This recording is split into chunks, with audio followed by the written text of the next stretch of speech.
مودی حکومت آتے ہی بھارت اور اس میں رہنے والے خطرے سے دوچار ہو جاتے ہیں. انتخابات قریب آتے ہی بھارت میں اس طرح کے حملے کروائے جاتے ہیں.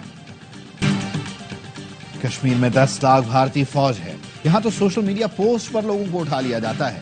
پھر اتنا بڑا حملہ کیسے ہو گیا؟ ہر بات کا الزام مسلمانوں پر عائد کر دیا جاتا ہے جو اب برداشت نہیں کیا جائے گا. کشمیری بھڑک اٹھے.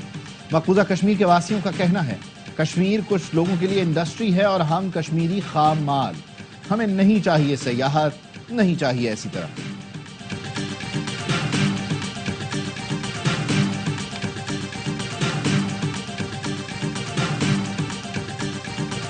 چین نے پاکستان کی مکمل حمایت کا اعلان کر دیا. پہلگام حملے کی جلد شفاف اور منصفانہ تحقیقات کا مطالبہ. چینی وزیر خارجہ نے نائب وزیر اعظم اسحاق ڈار سے ٹیلی فونک گفتگو میں کہا دہشت گردی کے خلاف پاکستان کی کوششوں کی حمایت کرتے ہیں. پاکستان اور بھارت بات چیت سے کشیدگی میں کمی لائیں. سینتاس معاہدے کا معاملہ. نائب وزیر اعظم اسحاق ڈار کی زیر صدارت اعلیٰ سطح اجلاس. وفاقی وزیروں سمیت ماہرین کی شرکت. اسحاق ڈار نے کہا پاکستان اپنے حصے کے پانی کے تحفظ کے لیے تمام ضروری اقدامات کرے گا. پانی کو بطور ہتھیار استعمال کرنے کی بھارتی کوششوں کی مذمت کرتے ہیں.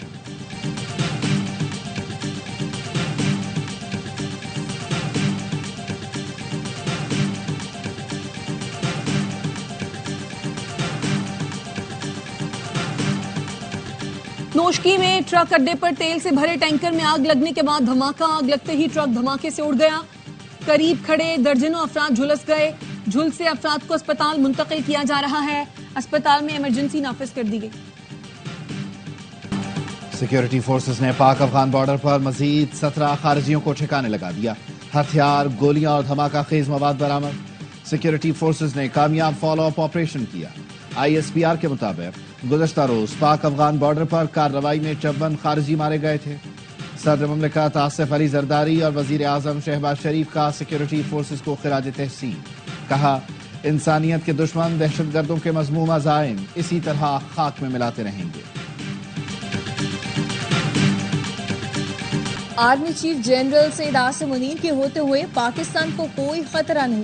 گورنر سندھ کامران ٹیسوری کا استنبول میں استحکام پاکستان کے عنوان سے تقریب سے خطاب. کہا آرمی چیف چاہتے ہیں پاکستان ترقی کرے. افواج مضبوط ہیں، اس کے ہماری سرحدیں محفوظ ہیں. ہم دشمن کو گرانا بھی جانتے ہیں اور معافی مانگنے والے کو چائے پلانا بھی جانتے ہیں. پاکستان کی فضائی حدود کی بندش سے بھارتی ایئر لائنز کو یومیہ 20.5 کروڑ روپے کا نقصان. بھارتی ایئر لائنز کی ہفتہ وار اوسطاً 1200 پروازیں پاکستانی فضائی حدود سے گزرتی تھی. بھارتی جہازوں کو اب کھلے سمندر تک جا کر رخ تبدیل کر کے سفر کرنا پڑتا ہے. مسافروں کی جانب سے دوسری ایئر لائنز کے استعمال سے بھی بھارتی ایئر لائنز کو نقصان کا سامنا ہے.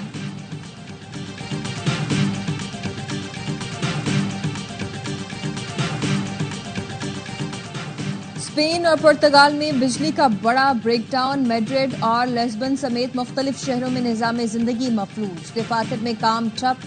سگنلز بند ہونے سے ٹریفک کا نظام درہم برہم. پروازیں تاخیر کا شکار. ہزاروں مسافر رل گئے. میٹرو، ٹرینوں اور لفٹس میں لوگ پھنس کر رہ گئے. میڈرڈ میں کھیلوں کی سرگرمیاں بھی معطل. اسکور بورڈ بند ہونے سے ٹینس کا میچ منسوخ کر دیا گیا. پاور گرڈ اسٹیشن حکام بجلی کی معطلی کی وجہ بتانے سے قاصر ہیں. بحالی کے لیے ہنگامی بنیادوں پر کام جاری ہے. حکام ممکنہ سائبر حملے سمیت مختلف پہلوؤں پر تحقیقات کر رہے ہیں. شمال مشرقی اسپین سے ملنے والا فرانس کا کچھ علاقہ بھی متاثر ہوا جہاں مختصر بندش کے بعد بجلی بحال کر دی گئی ہے. سندھ حکومت اور ٹرانسپورٹرز میں مذاکرات کامیاب. شرجیل میمن نے ٹرانسپورٹرز کی ریلی سے خطاب میں کہا دھرنے سے گاڑیاں پھنس جانے پر ٹرانسپورٹرز کو مشکلات کا سامنا ہے. وزیر اعلیٰ سندھ اس وقت وزیر اعظم کے ساتھ موجود ہیں. امید ہے خوشخبری آئے گی اور تمام سڑکیں کھل جائیں گی. چاہتے ہیں کہ جلد تمام ٹرانسپورٹ اپنی منازل پر پہنچے. ٹرانسپورٹر رہنما ملک شہزاد ابان نے کہا ہم امید کرتے ہیں کہ شرجیل میمن کے وعدے پورے ہوں گے.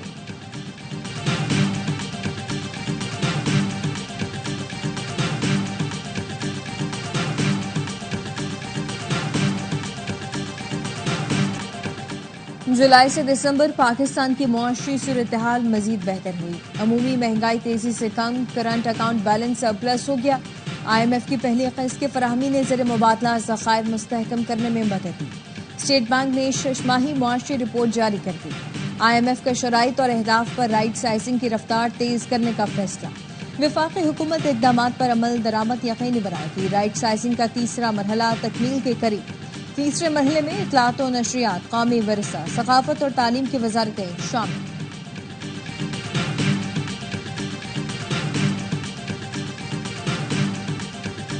24 سال بعد پہلی بار مالیاتی سرپلس حاصل کیا گیا۔ پاکستان اہم موڑ پر پہنچ چکا ہے، معیشت بحالی اور تبدیلی کی راہ پر گامزن ہے۔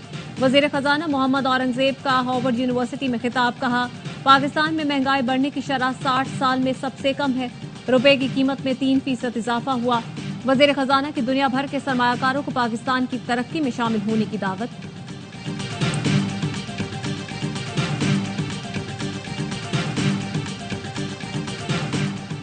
MKM کا سنسد خالی سینٹ کی نشست پر الیکشن لڑنے کا فیصلہ۔ نگہت حنا مرزا کو وقار مہدی کے مقابلے میں ٹکٹ جاری کر دیا، کہا چاہے ہار جائیں لیکن پیپلز پارٹی کے لیے کوئی میدان خالی نہیں چھوڑیں گے۔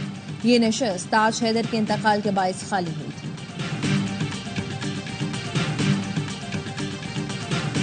وفاقی وزیر داخلہ محسن نقوی کا اسلام آباد میں نیشنل پولیس اکیڈمی کا دورہ، تعمیراتی سرگرمیوں کا معائنہ کیا۔ اعلیٰ معیار کے ساتھ اپ گریڈیشن پروجیکٹ 6 ماہ میں مکمل کرنے کی ہدایت۔ کمانڈنٹ اکیڈمی کو نیشنل پولیس فاؤنڈیشن کی جانب سے 25 کروڑ کا چیک دیا۔ محسن نقوی نے کہا کہ 31 برس بعد نیشنل پولیس اکیڈمی کی اپ گریڈیشن کا پروجیکٹ شروع کیا گیا۔ ہمارا مقصد اسے بین الاقوامی معیار کا ادارہ بنانا ہے۔